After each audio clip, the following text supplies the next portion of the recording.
Welcome to your Daily Writing Habit, episode number 614. If you're writing a book or thinking about it, or maybe you've started writing your book but you're having some trouble getting it done, or perhaps you're at the stage where you need help reaching more readers to let them know about your book, you are in the right place. Good morning. Happy Thursday. I'm your host, Christine Whitmarsh. If you're looking for me online, look for Christine Inc., like the stuff we write with.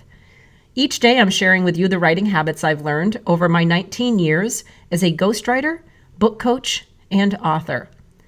I have found that three things in particular have a huge impact on your success as an author, and they have the ability to turn a quote-unquote non-author into a published one. Those three things are writing fundamentals, productivity, and mindset habits. Here's today's quote. "The art of communication is the language of leadership." James Humes. Once again, good morning. Happy Thursday, everyone. And got a few questions for you today. Are you a thought leader or a thought follower? A thought dealer or thought user? A thought pilot or thought passenger? A thought producer or a thought consumer? Some of those kind of silly. And really, who cares what it's called as long as you just do it? Thought leader, thought schml-eader, making up words here. Ditch the language for a second. And yes, I just said that. Ditch the language for a second. Think about the implications of that original phrase, thought leader. And yes, little disclaimer here, I understand there are many people out there who bristle at this phrase, who consider it outdated, and they are working feverishly to find some cool, modern, hip, entrepreneurial, cutting-edge phrase to replace it with. But personally, I prefer to call things what they are. A thought leader is someone who leads, inspires, and motivates others with their thoughts and stories.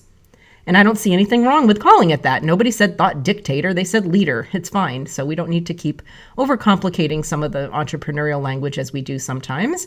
And in a similar example of calling things what they are, Andy, the owner of the circus school, Salt Air Circus School in Jacksonville Beach, Florida, where I attend. It's funny, he has a pet peeve about people constantly trying to rename aerial tricks with clever names. He personally names the trick what it is, like a hip drop toe hang, which I just made up and seems insane, but I'm sure it's possible to do a hip drop toe hang. I don't know. Now, Andy would call it a hip drop toe hang, even as some might want to call it a Santa chimney drop, with reindeer on the side or some weirdness, some silly thing. And he gets very upset with people that do that. And that's really how I feel about the phrase of thought leader. It's okay to call it what it is. So as a writer, an author of ideas, you impact thoughts. You give us new ways of looking at old things. You offer up entirely new thoughts based on your unique viewpoints. You reframe what we thought we already knew. As an author, you tell stories that evoke emotion and spark inspiration.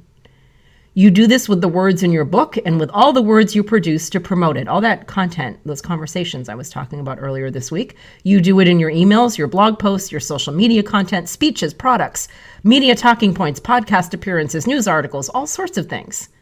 As an author, your words lead people in many different ways. Therefore, call it what you want. Just do us all a favor and keep doing it. Thank you for joining me here on Your Daily Writing Habit, where I am helping you write and finish writing an awesome book. And be sure and drop by my Inc. Authors group on Facebook. I always drop a link in the show notes. And until tomorrow, happy writing.